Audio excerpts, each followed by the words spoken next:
Okay, here we have Edward, who needs a new cage, because as you see, his isn't very big, and he's growing.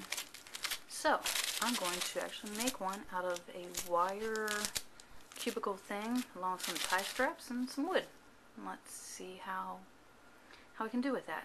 And that way, this little guy, who's now getting bigger, will have a bigger place to roam and do as he pleases. Because see, that's just not enough room for him. Okay, and here we have everything that I've bought so far. I got 2 of these black wire storage thingies at Target, which are on sale for like 15 bucks. So there's $30 there.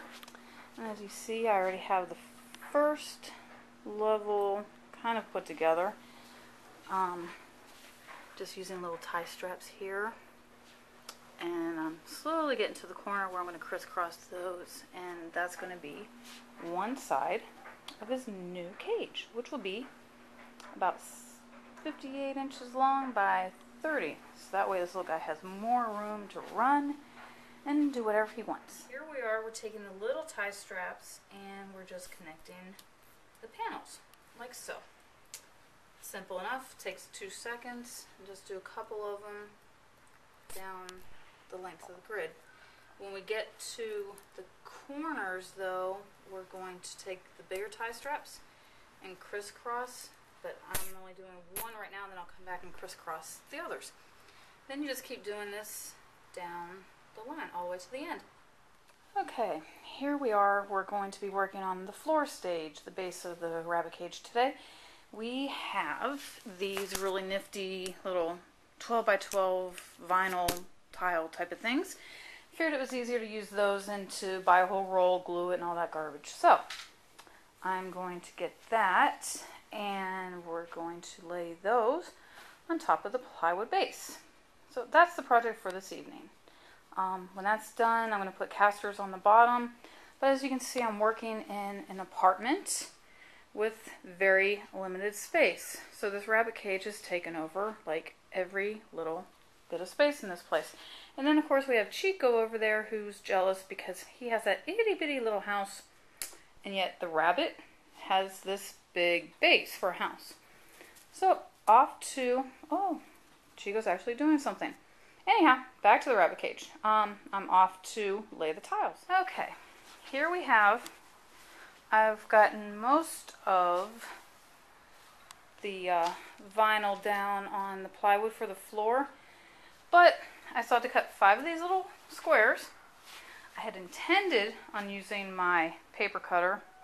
Needless to say, that worked for about 2 inches on each side. So now I'm going to get my borrowed Craftsman cordless laser beam with a guide light thingy saw that I love so much that this isn't mine. I had to borrow it, and I want one of my own. But anyhow, I'm going to take that, and since again I'm in the apartment, I'm going to my dining room table where I've already marked where I have to cut, and I've got to cut 5 pieces of this, and then that'll be the end of the flooring for the base. Okay, now I am going to put the casters on top, or on the bottom of the base. See, okay, casters and the screws. I'm going to put one on each corner. That way I can easily roll out the cage.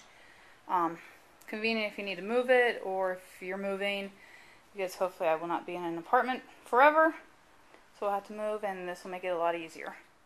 Okay, I have the casters on, and the base, as you can see, is on the plywood, the flooring part, and the black wiring for the cage is up on the base, as you can see. And next step is I'm going to drill little holes along the whole base here and support that, or secure that rather, with tie straps. So I just have to even that out and start drilling holes and strap down the base. Okay, here we have the finished result after a few total screw-ups on my part. I'm finally finished. So, this is the doorway. See, it opens up.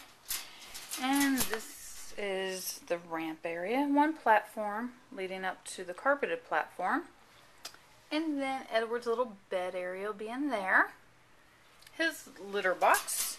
And I still have to get his food, which will go in the corner. But he's got a few little throw toys. And hopefully this evening I will get him in here and he'll be ready to go. Okay, here we have it. I missed filming some of this because I got impatient and anxious and just wanted to be done. As you see, I had to make an alteration on the top because the grids were too big. And Edward kept sticking his head through, so I got the little green mesh and tie strap that over that.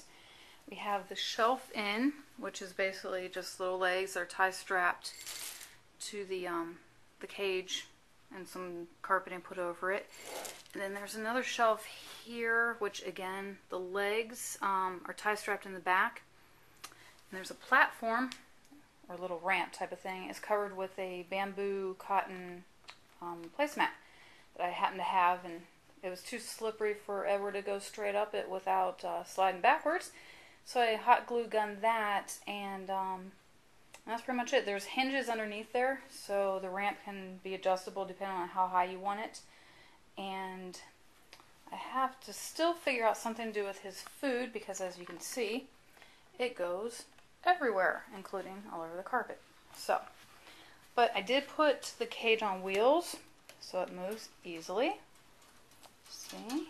And then here, like I said, the back, the supports are tie strapped because inevitably he's going to eat some of the wood, and if I decide to change up the levels or whatever, cut the tie straps and start all over.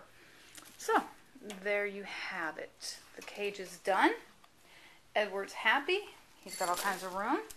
And I think in total it cost about $55, $60 for everything from the plywood to the floor to the wiring for the cages and the tie straps. And I was on wheels, so the casters for that. So, and there you have it. Easy, simple. Litter box for him to use, which he does. Water, food, and of course Edward.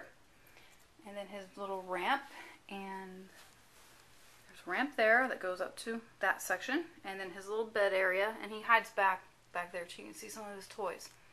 So there you have it. That is the rabbit cage.